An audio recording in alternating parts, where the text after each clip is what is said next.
Hey guys, welcome back to our channel. In this tech tutorial video, we're going to teach you how you can create and use labels to assign these to your work items and issues on Jira.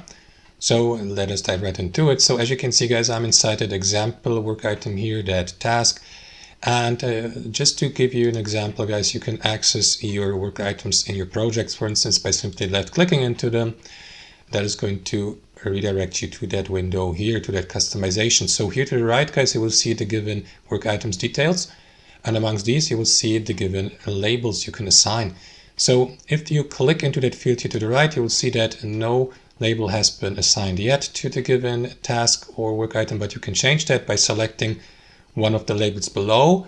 If you haven't created any labels yet though guys, you will need to create ones, and creating them is actually very simple.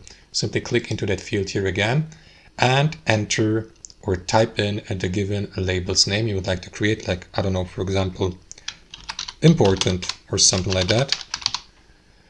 Let me just correct that typo, sorry, here, and press enter, and that is going to create the new label. There you go, as you can see. And you can do that again by clicking into that field here and type in another name, like, I don't know, for example, timely or something like that, press enter, and keep doing that. So if I, for example, guys, head over to another task and would like to assign these labels I just created, simply access the given work items details, click into labels here, and there you go. As you can see, your most recently created labels will be in that list. So select these, or simply type in the first letter of the given label, and you will see it listed below. Or you can create a completely new one if you like. So that's how it works. That's how you create and assign labels to work items on Jira.